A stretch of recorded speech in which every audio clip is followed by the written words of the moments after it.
Hallo zusammen, da ist der Kranklitis oder der Chris. Ich hoffe, es geht euch gut, hoffentlich alles klar. Hier ein kleines Gameplay. Vorher habe ich gerade ziemlich auf den Ranzen bekommen, darum bin ich froh, kann jetzt noch etwas zeigen, wo ich mal gut war. Es ist aber wirklich einfach schwierig, in diesem Game etwas zu reissen. Hier habe ich gegen zwei Jungs gespielt, die schon seit 3 oder 4 Games jetzt, die ziemlich gut waren. Schnell schauen, wie sie heißen. Der Hansenator und der I'm Valorous. Und vor allem der Valorous, der war sackstark in den vorhergehenden Runden. Und sie haben immer eher vorsichtig gespielt und ich bin so ein Spieler wie der Swiss, der gerne einfach rumzieht und reinballert und weitersäckelt. Und jetzt habe ich gedacht, ja, jetzt muss ich hier vielleicht doch auch mal ein bisschen einen Gang zurückschalten, weil sonst habe ich es einfach wirklich schwierig gegen die zwei Herren. Und dann bin ich hier, wie gesagt, mal so ein bisschen am Defensivspielen gewesen, also ein bisschen Schwenken auch, auf jeden Fall. Und spiele natürlich wieder mit der KN. Aufsätze vermutlich schnell ziehen und hinten der Stock, dass man schnell links und rechts kann, wenn man gezielt hat. Und noch das Rotpunktvisier, weil ich versuche auch immer ohne Visier zu spielen, weil mir das eigentlich einen Punkt freigibt für etwas anderes. Aber ja, KN ist nicht schlecht mit dem Standard Kim und Kornvisier. Aber doch auch nicht ganz so gut, dass ich jetzt habe verzichten, darum das mal ausprobieren. Ihr seht, hier bin ich ziemlich vorsichtig am Spielen, brauche meine Kollegen als Schild, was ein bisschen fies ist, aber auf der anderen Seite ist es halt darum gegangen, nicht zu sterben und die Seite hier auch ein bisschen abzudecken, weil wie jede Treyarch-Karte-Map ist es so, dass auch die Homegrown, wie heisst sie eigentlich? Am Anfang hat man es gesehen, das ist immer ein schöner. Aber merci für die mich aber auf die richtigen Namen hinweisen. Ich werde es sicher lernen mit der Zeit. Schon wieder ein bisschen schwenken. Also eben, ja, wie jede Treyarch-Map gibt es ja eigentlich immer die 3 Verbindungen zwischen A und C, sage ich jetzt mal im Domination-Fall. Aber überall haben wir eigentlich die 3 Schläuche, wo du in der Mitte durch kannst. Du kannst rechts durch, du kannst links durch. Und das ist eigentlich auf allen genau gleich. Und wenn man jetzt als Team, sage ich mal, nur schon einen guten Abspruch herbringt und 2 von diesen Kanälen decken kann mit vielleicht 4 Leuten, dann hat man gegebenenfalls schon ein ziemlich leichtes Spiel. Das ist jetzt alles nur so Annahmen, aber das ist eben etwas, was ich aber merke, der hat sich ein bisschen auf mich geschossen, das war ein bisschen komisch. Hat mich ein bisschen draus gebracht und mein Aiming ist aber wieder mal wunderschön anzuschauen. Auf jeden Fall.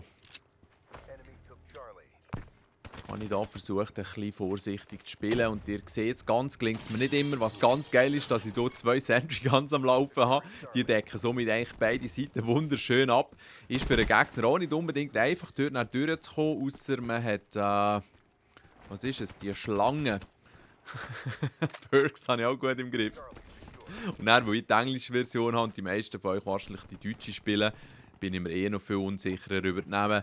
Darum einfach die einem immun macht gegenüber Score-Streaks, die auf dem Boden sind.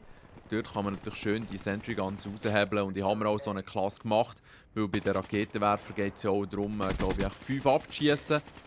Wieder leicht geschossen leider. 5 abzuschießen von diesen Sentries, das gibt dann, glaube ich, auch irgendeine Tarnung. Und so komme ich ziemlich gut klar. Hier sieht man wieder den 6. Sinn, wo man schnell zeigt, wo ein Gegner ist.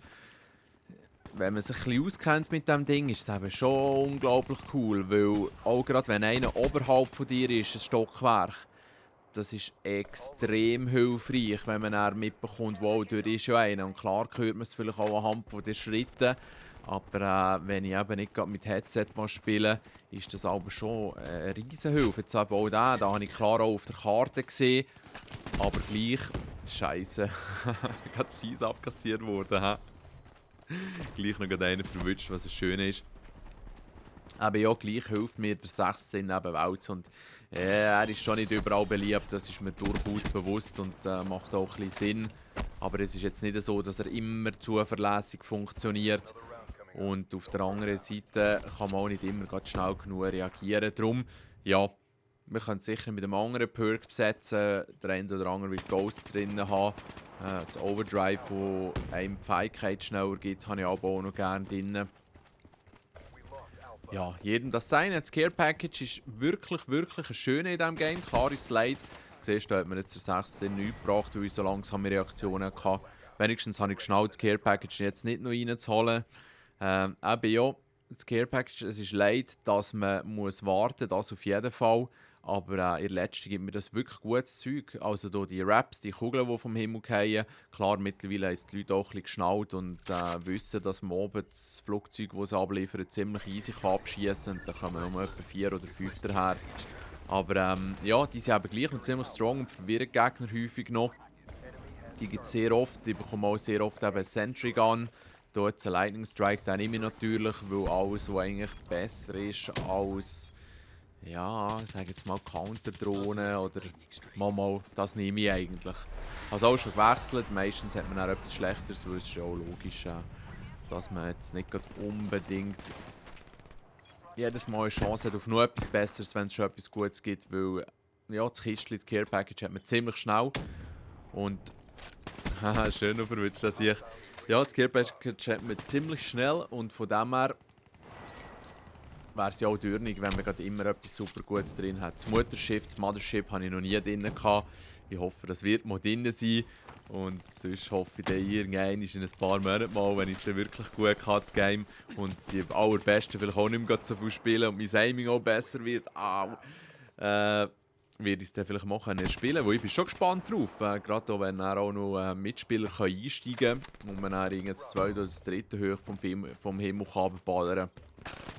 Ist sicher noch abgefahren. Ja, jetzt das Aiming, das Gewartet dort im Zug, das hat mich irgendwie auch ein bisschen rausgetan. Heilige Scheiße, habe ich hier schwenken. Und dann ist der Typ gerade vor der Seite gekommen. Das sind so Momente, wo ich einfach merke, wenn ich nicht zu wenig aktiv bin, dann ist die Chance, dass ich abkassiert werde, ziemlich gross.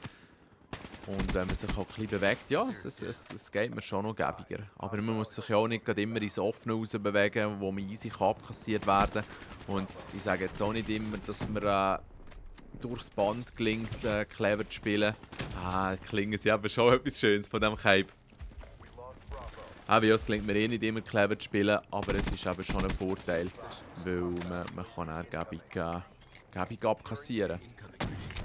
Halt gegen den Raketenwerfer auf dem Rücken, weil ich finde, es ist ein unglaublich hilfreiches Teil.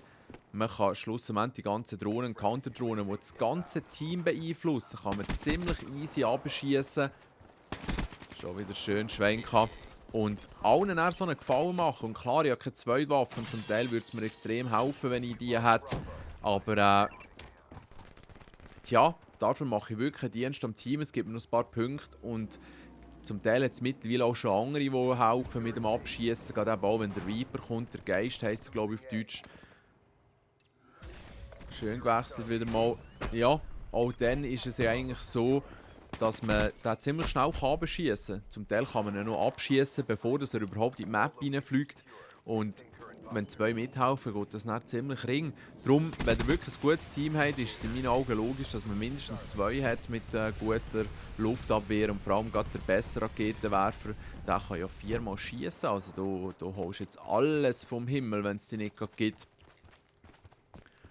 Extrem hilfreich, wirklich. Wenn ich dann aber mit einer Klasse spiele, wo ich eben zwei Waffen drin habe, dann muss ich mich extrem umgewöhnen, um dann auch umzuschalten und nicht nachzuladen. Das ist gang noch etwas. Es ist einfach interessant, wie sich das Zeug einschleift und das menschliche Hirn, je nach Alter noch, ist dann nicht mehr auch gerade so flink und kann jederzeit mit jeder Klasse wieder die ganze Strategie über Bord werfen. Ich hoffe, euch klingt das ein bisschen besser als mir.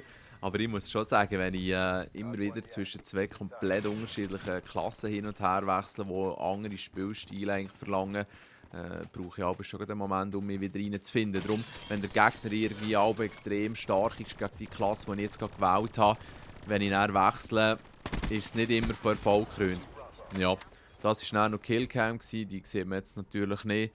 Und das Game ist wirklich noch gut gelaufen, also sicher auch ein paar Mal dumm gestorben. Aber wenn man sonst so sieht, die Unterstützung vom Team war nicht wahnsinnig bezüglich Kills. Bezüglich Ina haben sie auf jeden Fall auch Gas gegeben, die zwei Bara-Jungs. Aber ja, es ist noch lustig. Ich konnte wirklich Gas geben. Und ja, ich sage es immer wieder, in den Momenten, wo es einfach wirklich wie am Schnürli läuft, ist ein Call of Duty noch ein unglaublich geniales Game. Und ich muss auch sagen, zum Teil wird man sicher ziemlich bodigt. Aber man kann ab und zu vielleicht gleich wieder eins reissen. Das ist auch mal ein bisschen das, was ich von euch gehört habe. Freut mich, läuft es bei euch auch zwischendurch gäbig. Und wünsche euch noch einen schönen Abend, einen guten Tag und ein schönes Weekend. Hey,